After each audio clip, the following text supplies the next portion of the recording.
Rabbi shrah li sadri wa yassir li amri wahlul 'uqdatam min lisani yafqahu qawli waj'al li waziran min ahli. Dalam kita mengkuliahkan sebelum ini tentang Yellowstone di Amerika Syarikat, Krakatau di Sunda dan Danau Toba di Sumatera, yang nampaknya lebih kepada sedang berehat. Lebih kepada berehat. Janganlah kita lupa tentang satu lagi gunung berapi yang sekarang sedang terjaga dan mungkin akan bangun, iaitu gunung berapi Taal. Di mana gunung berapi ini? Dia terletak di Filipina. Walaupun dia tidak segah Krakatau, Danau Toba dan Yellowstone, tapi kita ambil tahu jugalah. Manalah tahu, kod-kod berkait juga kan. Dalam sebulan ini, dia seolah-olah terjagalah, ada aktiviti lah di dalam dia tu.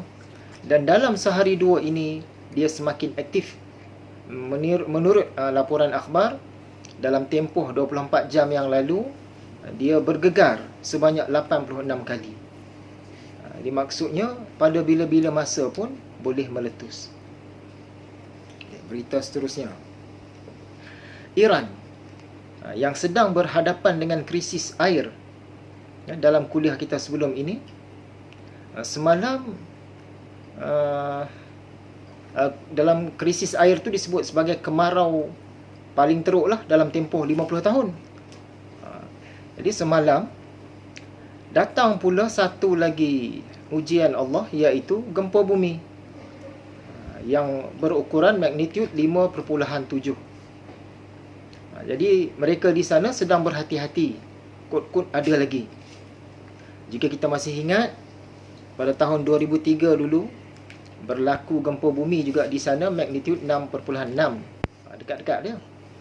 Di mana di Bam, Iran, 31,000 orang maut. Sebelum itu pada tahun 1990 berlaku lagi satu getaran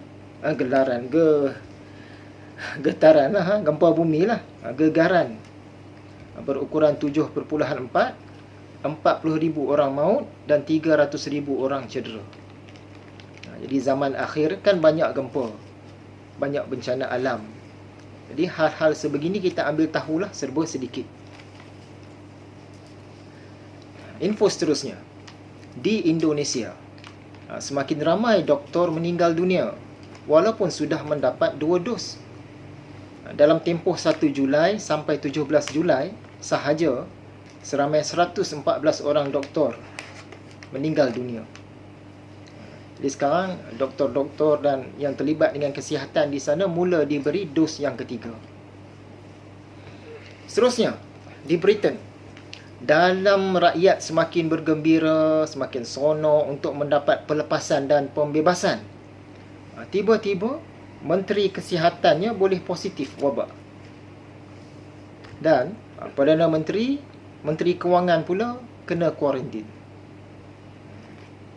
Seterusnya, di Laut Cina Selatan, kita sedia maklum di sana ada suasana yang agak suam-suam lah. Pergolakan dia bertambah lagi apabila Kanada mula masuk campur dan ada seakan-akan perbalahan pula dengan China. Sebelum itu dah sedia ada dah bau-bau yang tak sedap kerana Amerika Syarikat dan Filipina pun berbalah juga dengan China. Sekarang masuk pula dengan Kanada lagi. Tak tahulah apa seterusnya akan berlaku. Kita sama-sama doa agar selamat sejahtera lah semua. Elok juga kalau sekiranya dapat tukar dulu nama laut tu, daripada Laut Cina Selatan kepada Laut Selatan Cina. Kerana bila disebut Laut Cina Selatan, seolah-olah laut itu Cina punya. Dan dia dakwa sebegitulah.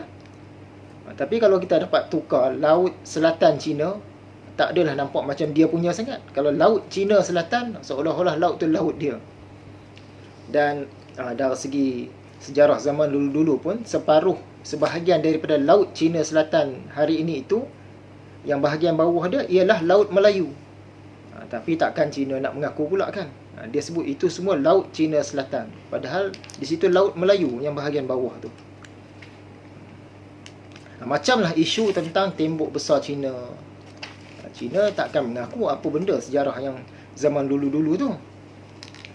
Rata-rata orang tahu tembok besar Cina ni dibina oleh orang-orang Cina untuk menghalang serangan manusia atau apa-apa makhluk lah yang khabarnya datang dari sebelah utara.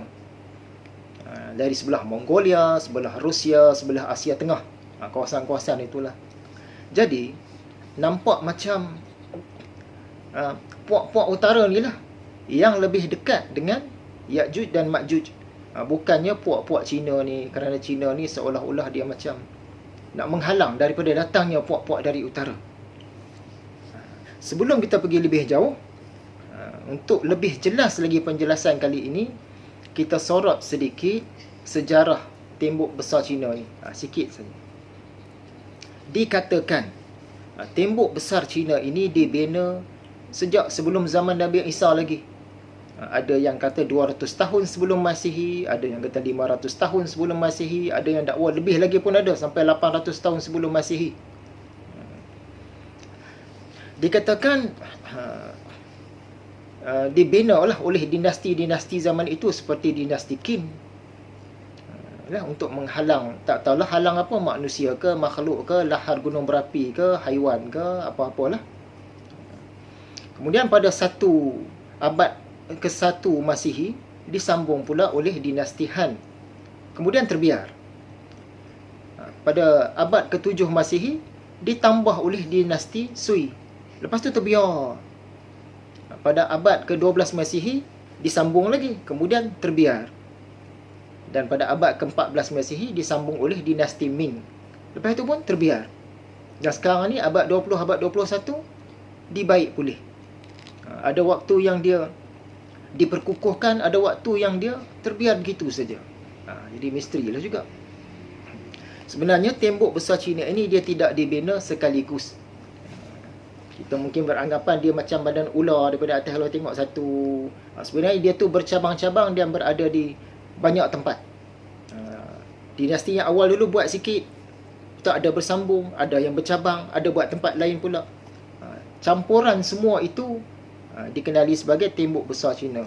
Tapi yang orang duk pergi melancong semua ni, itu yang binaan pada zaman dinasti Ming, yang sezaman dengan zaman Melaka dulu tu. Dia panjang keseluruhan tembok besar Cina ini beribu-ribu kilometer lah, macam-macam pendapat lah. Ada yang sampai 8,000 kilometer pun ada. Selain daripada dikenali dengan nama tembok besar Cina, dikenali juga sebagai kubur yang terpanjang di dunia.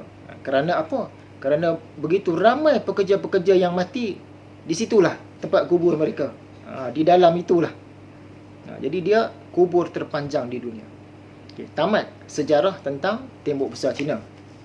Ni baru nak masuk isu yang ramai orang tak tahu. Tembok yang orang tahu dulu. Yang ramai orang tahu, tembok besar Cina ini dibina untuk melindungi orang-orang di negara Cina daripada orang-orang utara. Itu yang biasa kita tahu. Kan sebelah utara ni selalu orang kaitkan dengan Ya'juj dan Ma'juj. Jadi orang Cina ni nak bertahan, dia buat tembok itu. Tapi tembok-tembok awal, terutamanya yang sebelum zaman dinasti Ming lah, reka bentuk dia lebih kepada reka bentuk dan gaya orang putih, gaya barat. Dia bukan gaya Cina, bukan seni bina Cina. Jadi bila dibandingkan tembok besar Cina tu, binaan dia tu, dengan binaan castle-castle, kubu-kubu, tembok-tembok di sebelah barat, nampak ada persamaan. Yang tembok-tembok negara Cina ni, di bahagian bawah, di dalam negara Cina tu memang ada banyak tembok juga. Itu bukan tembok besar Cina, tapi ada macam-macam tembok lagi. Tempat pelancongan sekarang pun ada, cantik-cantik. Yang itu seni bina Cina, tapi di dalam negara Cina. Yang di tepi negara Cina yang kita kata tembok besar Cina tu tadi, dia seni bina barat. Dia bergaya barat. Satu hal lagi, muka tembok itu dia tidak menghala ke barat, tetapi dia menghala ke negara Cina. Ini tembok-tembok yang awal. Jadi ni menunjukkan seolah-olahnya bukannya orang zaman kuno Cina ni yang takut akan apa entah makhluk ke manusia ke apa yang nak datang serang mereka dari utara, tetapi orang yang dari utara tu takut orang Cina ni serang mereka. Dia terbalik situasi dia. Tapi benda ini ialah dinasti Ming pun mungkin tak tahu pun sebab berlaku lama kan. Tak cerita. Kalau zaman dinasti Ming tu mungkinlah mereka nak halang serangan daripada puak utara. Tapi zaman-zaman sebelum itu dibina seolah-olah orang yang di luar sana takut sesuatu yang ada di dalam negara Cina ini. Begitu keadaan dia. Kerana muka tembok itu menghala ke negara Cina. Kalau orang negara Cina yang buat, muka tembok tu tentulah menghala ke sebelah sana. Ni dia menghala ke sebelah sini. Ini satu misteri. Jadi pada zaman-zaman awal tu, siapakah yang lebih hampir kepada Ya'juj dan Ma'juj? Adakah mereka ini satu Ya'juj, satu Ma'juj duk saling bergaduh apa kan? Tu buat tembok tengah-tengah. Wallahu a'lam. Mengapa selepas zaman dinasti Ming, tembok besar Cina ni terbiar begitu saja? Kan dalam sejarah pun sama. Ada zaman dinasti, dia bina, dia jaga. Lepas tu datang dinasti lain buat tak tahu. Naik pemerintah yang lain, dia jaga pula. Jadi berselang-seli. Kenapa selepas zaman dinasti Ming ni dia jatuh dalam tahun 1600 lah. Kalau Melaka tu dalam 1500. Dinasti Ming ni 1600. Lepas tu terbiar saja tembok ni. Antara faktornya, tembok itu sendiri sudah semakin tak sesuai dari segi ketenteraan. Kerana dengan majunya senjata api, tembok itu dia mudah untuk dilepasi. Tambah-tambah lagi pada zaman moden ni. Tahun 1800, 1900, tahun 2000 ni kan. Lagilah macam tak berfungsi sangat kalau nak dijaga dan nak dijadikan sebagai benteng, tembok, kubu dan sebagainya. Kan zaman sekarang ni dengan jet pejuangnya, dengan peluru berpandunya, helikopter tempurnya dan macam-macam, apalah sangat tembok tu. Zaman dulu-dulu pun dengan pada zaman tak maju lagi senjata api pun orang boleh tembus juga. Tentera-tentera tu tambah zaman sekarang. Jadi mereka tak berapa pelihara lah. Namun begitu, akhir-akhir ini dipelihara pula. Tembok tu panjang. Tapi yang hampir-hampir dengan pusat pemerintahan Cina ni makin dipelihara. Mengapa? Katanya untuk tujuan pelancongan. Itu cerita yang lama. Dan yang terkini, mungkin mereka membuat persediaan juga untuk zaman akhir. Mungkin. Saya ada terbaca salah seorang ketua yang bertanggungjawab untuk pulihkan balik tembok itu, dia kerja dia yang tu je. Dia kata, dulu tembok besar Cina ni dipelihara untuk kunjungan orang ramai. Ini tahun 1900 punya cerita. Tapi sekarang dipelihara untuk khazanah negara, untuk generasi akan datang. Jadi apa maksud dia? Kita tak pasti. Boleh jadi mereka pun syok juga tau. Kot-kot lah pada akhir zaman nanti, peperangan yang berlaku itu mungkin bersenjatakan senjata tajam saja. Yang mana canggih-canggih yang terlibat dengan chip, komputer, internet semua ni mungkin tak pakai dah. Jadi jet pejuang tak boleh pakai, helikopter tempur tak boleh pakai, kereta kebal yang canggih tak boleh pakai. Yang boleh pakai pistol zaman cowboy, senapan gajah. Yang mana yang tak elektronik sangat lah, yang manual, yang tu mungkin boleh pakai. Jadi kalau berlakulah perang yang menggunakan senjata-senjata tajam ni, maka fungsi tembok itu akan kembali, akan diguna balik. Dia akan jadi satu benteng, satu kubu, satu pertahanan yang bagus. Boleh jadi. Jadi nampak negara Cina dia semakin nak pelihara. Wallahu a'lam. Dan selain itu, mereka nak guna selain daripada untuk pertahanan, mungkin juga untuk tsunami ke, untuk halang apa-apa makhluk ke, untuk halang letusan gunung berapi, dia punya lava masuk ke, macam-macam. Boleh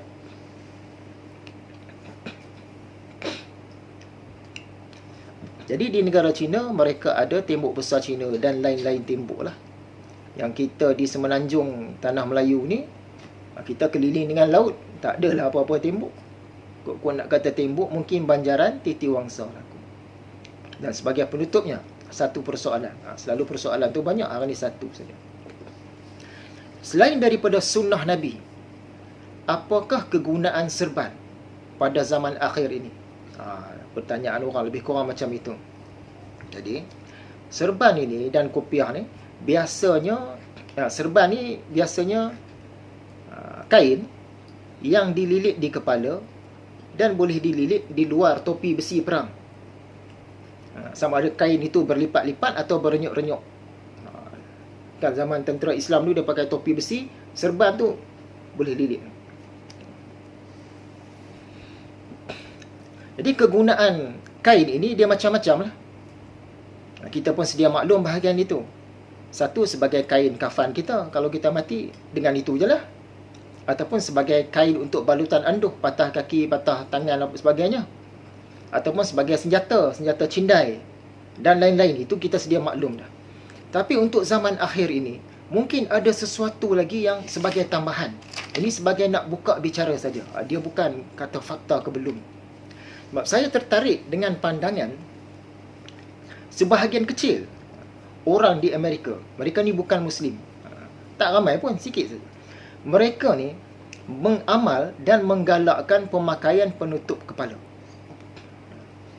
Contoh, mereka galakkan pakai cap, pakai serkup macam makcik-makcik kita duk pakai yang tutup telinga tu. Topi koboi ke, baju ada hoodie ke, apa-apa lah yang menutup. Kalau zaman dulu-dulu wanita-wanita mereka pakai scarf kan. Jadi mengapa? Ikut pandangan golongan yang kecil ni,